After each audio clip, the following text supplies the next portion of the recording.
Une nuit, 4 missiles, un port transformé en enfer. Et si la vraie cible n'était pas l'Ukraine? Imaginez, au cœur de la nuit, le port d'Odessa explose sous l'impact de missiles venus du littoral russe. Un navire turc, le Canberra, censé apporter de l'aide humanitaire, devient soudain une torche géante, visible à des kilomètres à la ronde. Mais ce n'est pas une simple tragédie maritime. Ce cargo, déclaré innocent, transportait en réalité des munitions destinées à l'armée ukrainienne. Cette découverte change tout. Pour la première fois, la Russie frappe ouvertement un navire d'un pays membre de l'OTAN, brisant un tabou qui semblait, jusqu'ici, infranchissable. Ce n'est pas une bavure, c'est le signal froid d'une nouvelle ère. Désormais, la Russie ne fait plus de différence entre les pavillons, qu'ils soient turcs ou européens. Tout navire qui tente d'approcher l'Ukraine, qu'il transporte des céréales ou des armes, entre dans une zone de destruction potentielle. La mer Noire devient un piège mortel, chaque livraison une roulette russe où la vie des marins, la fortune des armateurs et même la crédibilité de l'OTAN sont en jeu. Ce n'est pas seulement le commerce de plusieurs milliards d'euros qui vacille, mais l'idée même de sécurité en mer. Si la Russie impose son blocus total, l'Ukraine risque l'asphyxie économique, tandis que le monde découvre que plus aucun port, aucun pavillon n'est à l'abri. La peur s'installe, qui sera la prochaine cible? Quelle sera la prochaine ligne rouge franchie? Jusqu'où la Russie est-elle prête à aller pour imposer sa loi sur la mer Noire? Et surtout, quelles conséquences inattendues ce nouveau rapport de force va-t-il déclencher pour tous les acteurs, de Kiev à Ankara, en passant par Bruxelles et Londres? Pour comprendre comment cette escalade explosive a été rendue possible, il faut revenir sur les événements récents et décrypter les logiques qui ont conduit à ce point de bascule. Avant que la mer ne devienne une zone de non-droit, quels signaux avions-nous ignorés? Les tensions n'ont pas surgi du néant. Depuis des semaines, la mer Noire s'est transformée en laboratoire de représailles, où chaque attaque appelle une riposte plus brutale que la précédente. Tout a commencé avec la multiplication des attaques ukrainiennes menées par des drones marins contre des tankers civils russes. Ces opérations, souvent spectaculaires, n'ont pas seulement ciblé la logistique pétrolière de Moscou. Elles ont frappé des navires remplis de marins civils, provoquant des incendies en pleine mer et des risques de marée noire qui auraient sans pu dévaster l'écosystème régional. Mais derrière ces frappes, il y a plus. La logistique de l'OTAN s'est retrouvée mêlée aux opérations, fournissant du renseignement, des coordonnées précises et parfois même le ciblage en temps réel des navires russes. Les signaux émis par les satellites et le partage d'informations ont permis aux forces ukrainiennes de frapper avec une précision inédite, brouillant la frontière entre soutien logistique et co-belligérance. Face à ce jeu dangereux, la Turquie a adopté une posture ambiguë. D'un côté, elle affirme contrôler ses détroits et respecter le droit international. De l'autre, elle laisse transiter des cargaisons suspectes et ferme les yeux sur les mouvements de drones et d'armes dans ses eaux. Cette tolérance diplomatique, volontairement floue, a entretenu l'illusion d'un statu quo, alors que la zone s'enfonçait dans l'instabilité. Pourtant, la Russie n'a cessé d'adresser des avertissements. À chaque incident, Moscou a prévenu que sa patience avait des limites et que chaque nouvelle attaque contre ses intérêts maritimes rapprochait la région d'un point de non-retour. Ces signaux ont été ignorés ou minimisés par l'Occident, persuadé que la Russie hésiterait à franchir certaines lignes rouges. Mais cette illusion a volé en éclats lorsque Moscou a décidé d'en finir avec sa patience. C'était sa patience stratégique. L'attaque contre le navire turc à Odessa n'est pas le fruit du hasard. C'est la réponse directe à une série d'actions considérées comme des provocations et une déclaration que désormais, aucun pavillon, même allié de l'OTAN, ne sera épargné s'il est soupçonné de participer à l'effort de guerre ukrainien. Ceux qui s'accrochent à l'idée d'un commerce maritime sécurisé se bercent d'illusions dangereuses. Sous-estimer la réactivité russe, c'est parier contre la réalité du terrain. Ce ne sont pas seulement les cargaisons et les équipages qui sont en jeu, mais la réputation des armateurs, la stabilité du marché de l'assurance et la survie économique de l'Ukraine elle-même. Le coût de l'aveuglement pourrait se chiffrer en milliards d'euros et plonger la mer Noire dans une crise sans précédent. Mais pour comprendre à quel point le rapport de force a basculé, il faut revenir sur le déroulement précis de l'attaque d'Odessa. C'est là que tout s'est joué, minute par minute. Plongeons maintenant dans la nuit où tout a basculé et découvrons comment l'opération contre le Canberra a été planifiée et exécutée dans ses moindres détails. 21 minutes, 4 missiles, la Russie vient de redéfinir les règles du jeu. Retour sur une opération minutieusement préparée où chaque détail a compté. Dès que le Canberra, un cargo battant pavillon turc, quitte les côtes, il est pris en filature par les satellites russes. Rien n'échappe aux yeux qui scrutent la mer Noire depuis l'orbite. Chaque étape, chaque escale, chaque changement de cap est documenté et analysé. Arrivé à Odessa, le Canberra affiche un manifeste humanitaire. Vivres, médicaments, un convoi pour la population civile. Mais la surveillance ne se contente pas d'images. Les analyses croisées, les interceptions de communication, tout converge vers une conclusion sans appel. Sous la couverture humanitaire, le navire transporte en réalité des munitions de gros calibre destinées aux forces ukrainiennes. L'information remonte rapidement à Moscou. C'est une question de minutes. L'état-major valide la frappe. Pas seulement pour neutraliser une cargaison, mais pour frapper fort, frapper vite et envoyer un message glaçant à toute la planète maritime. Plus aucun navire, quelle que soit sa nationalité, n'est à l'abri s'il se rend à un port ukrainien avec du matériel militaire, déclaré ou non. Le feu vert est donné. Depuis la Crimée, 4 missiles Onyx décollent dans la nuit. Chacun d'eux porte une ogive de plusieurs centaines de kilogrammes. Leur cible, le Canberra, à quai, vulnérable, en pleine opération de déchargement. Moins de 10 minutes plus tard, la séquence d'attaque débute. Les missiles traversent la distance à une vitesse supersonique, guidés par des systèmes de navigation de pointe. Le premier impact éventre la proue du navire, déclenchant une réaction en chaîne d'explosion parmi les caisses de munitions. Le second, le troisième, puis le quatrième missile pulvérisent le reste de la coque. L'enfer s'abat sur le port d'Odessa. En quelques instants, le Canberra se transforme en torche géante. Le feu se propage au quai, des explosions secondaires secouent la zone. Des civils présents sur le port périssent dans l'incendie. La brutalité de l'attaque tranche avec toutes les règles tacites observées jusque-là en mer Noire.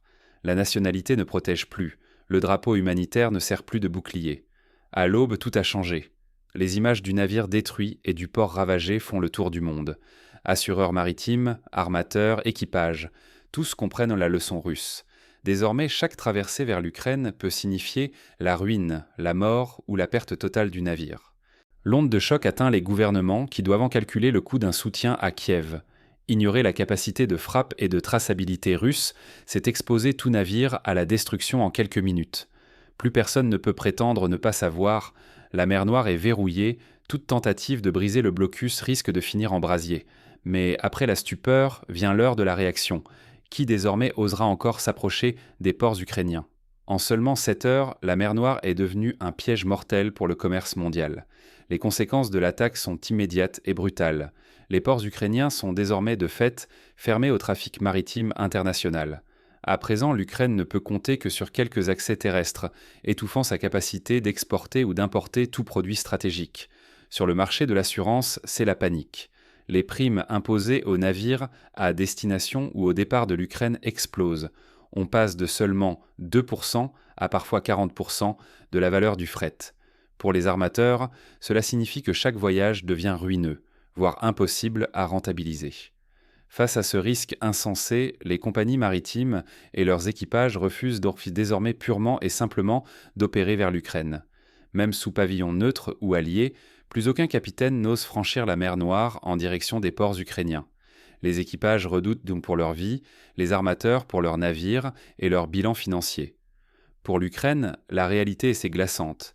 L'exportation vitale de céréales, indispensable à son économie et à la sécurité alimentaire mondiale, s'arrête net. De même, les importations essentielles, du carburant aux équipements médicaux, se retrouvent piégées, incapables d'atteindre le territoire ukrainien. L'onde de choc se propage au plan politique. La Turquie proteste vigoureusement, inquiète de voir ses propres intérêts commerciaux et sa liberté de navigation menacés. L'OTAN exprime sa préoccupation, mais aucune mesure concrète n'est annoncée. En coulisses, c'est la consternation. La Russie vient de tester, puis de franchir, la soi-disant ligne rouge, fixée par l'Alliance et Ankara, sans rencontrer de véritable réponse. Cette stratégie russe, dite de escalade pour la dissuasion, bouleverse toutes les certitudes. Elle démontre la vacuité des menaces occidentales quand Moscou décide de frapper et replace la Russie en maître du tempo dans la région. Pour l'Ukraine, le risque est existentiel. Un isolement économique brutal, la ruine pour ses producteurs et l'asphyxie de son appareil industriel. Pour l'OTAN et la Turquie, la crédibilité collective est en jeu. Chaque jour de paralysie renforce l'image d'une alliance incapable de défendre la liberté de navigation ou ses alliés. Quant aux transporteurs, la faillite menace entre pertes assurées et absence d'alternative. Mais ce qui se joue sur la mer ne s'arrête pas à la logistique portuaire.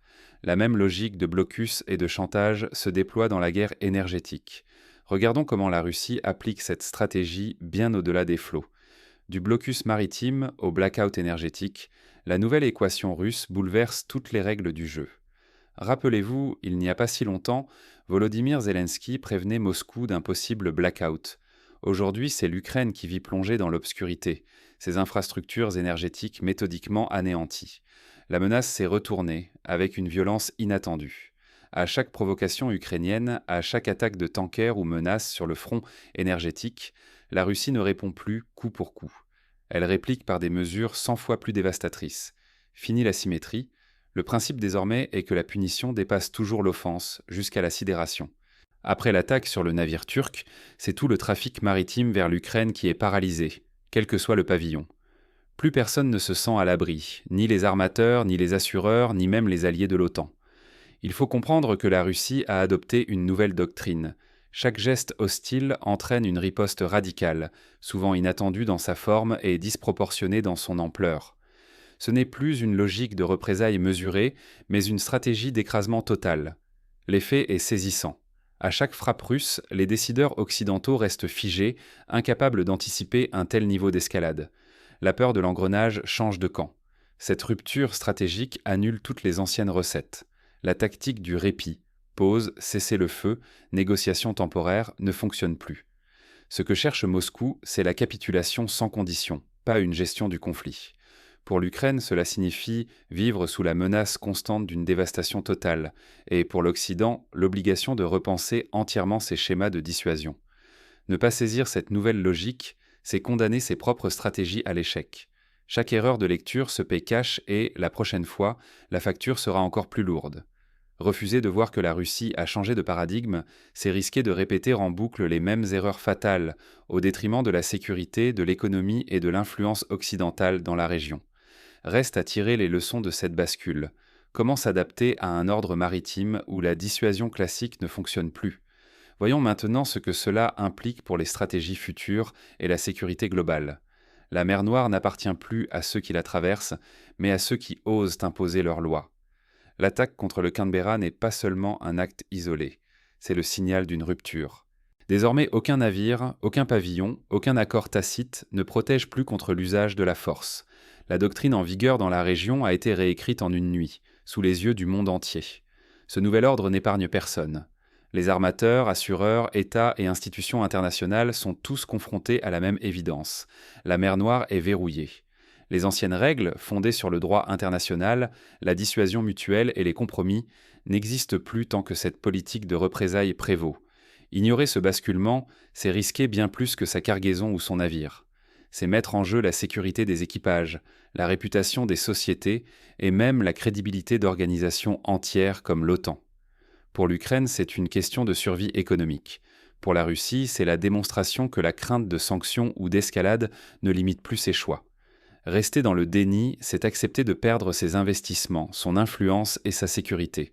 Tôt ou tard, chaque acteur devra choisir, se confronter à cette nouvelle réalité ou disparaître du jeu maritime en mer Noire. L'équilibre de puissance, patiemment construit depuis des décennies, a volé en éclats en une seule nuit de feu et de détonation. Il est temps de regarder cette transformation en face. La mer Noire ne sera plus jamais une simple voie de passage. Elle est devenue le théâtre d'une lutte où l'audace prime sur la prudence et où seuls ceux qui s'adaptent survivront.